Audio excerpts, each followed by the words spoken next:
Well, LA was very prominent in terms of the civil rights movement. Of course, most of the people who were leaders in the civil rights movement came here regularly.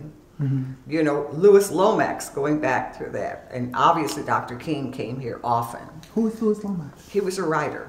Oh, okay. A writer, and he was one who, he was killed in an auto accident, but he was one of the writers who was at the forefront in terms of ideas of, and debated some of the conservatives.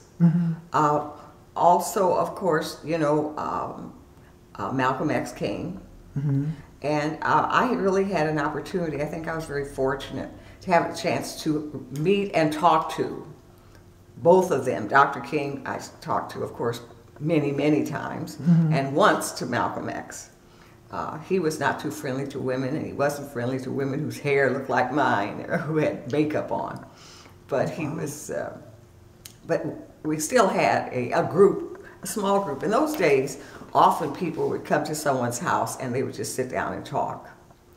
And then also in Los Angeles, you know, Los Angeles was the center of housing integration. And there had been in 1964 this Proposition 14, which set aside the rights for to prevent discrimination, because Rumford had come forward.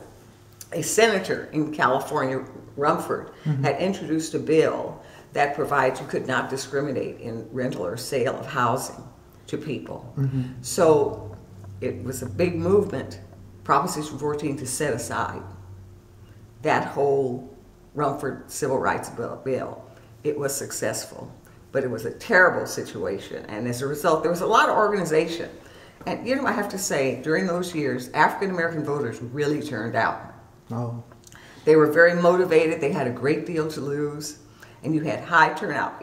When Tom Bradley ran for mayor, when he ran for council, huge turnout of people, because there was a real understanding of the fact that you had to fight what was happening in terms of some of the discrimination. And the only way to do it was to turn to somehow fight some of these bills. Unfortunately, Proposition 14 passed.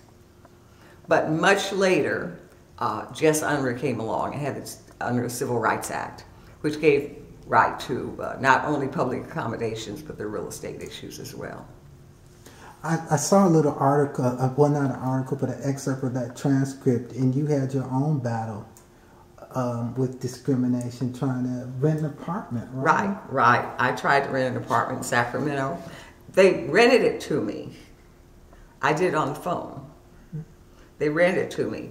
Then later, someone told them that they had, I think the woman said, well, I rented it to an assemblywoman. And they said, who? There weren't but very many assemblywomen, so the person told them it was me and that it was black. So she called and said that someone else had it. She had to cancel. So I said, okay. So then I got a friend, someone who knew people in my office, a white person. She went there and rented it.